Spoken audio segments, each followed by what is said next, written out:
Hey guys, I'm gonna share with you how to buy your first house. So a lot of you are probably a little bit nervous or scared and saying, well, where do I start? How do I buy my first house? And I'm gonna explain all of that right here. So number one, talk to your local bank or credit union or mortgage professional and say, hey, I'm new at this, I wanna go buy a house. Oftentimes they'll guide you through the right process. They'll probably ask for like bank statements, ask you to fill out a loan application. Once they fill out that information, they'll get a pretty good idea of what you can qualify for monthly payments wise, which then translates into a home purchase. Now, the number two thing that I'd recommend is start looking for homes online.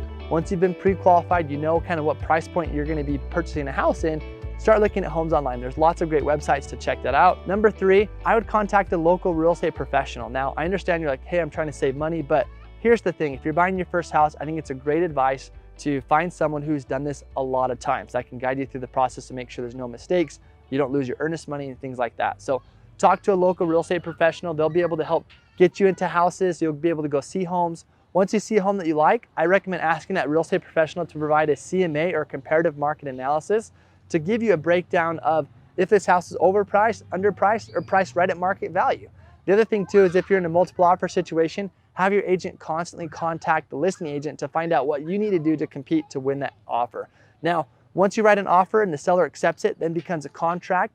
At that point, you have to abide by the steps in the contract. One of the first things you're gonna wanna do is get a home inspection. Now, they're optional, but they're never optional in my opinion because you wanna get one. They're cheap, they're worth the investment to find out if the house is bad, good, what's wrong with it, stuff like that. So get into the house, do the home inspection. Once you get the home inspection, oftentimes you can negotiate repairs with the seller.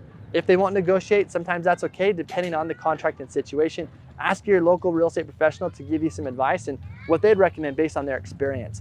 Now, once you've done the home inspection, you're typically gonna get an appraisal done. That's when you contact your lender, and the bank is then going to contact an appraiser to come value the property.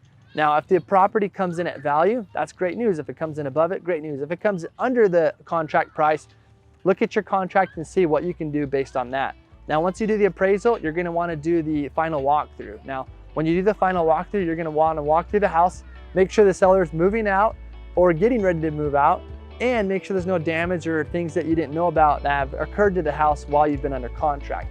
But one of the last things you're gonna do is you're gonna go to the title company, we call this settlement, and you're gonna go and you're gonna sign final paperwork or documents. Now, a lot of times you don't sit across the table from the seller and you see them and sign paperwork. A lot of times it's private, and a lot of times you actually never even meet the seller in the whole entire process, which seems a little bit taboo, but that's just how it typically happens.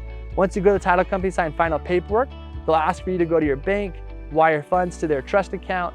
Once all that's happened, they'll contact the county recorder's office. They'll record this as a public document. They'll get your funds, they'll fund off the loan, they'll pay off the seller and their underlying mortgage. Everyone will get paid out. They'll typically call you, or your realtor will call you and say, hey, congratulations, you're a new homeowner.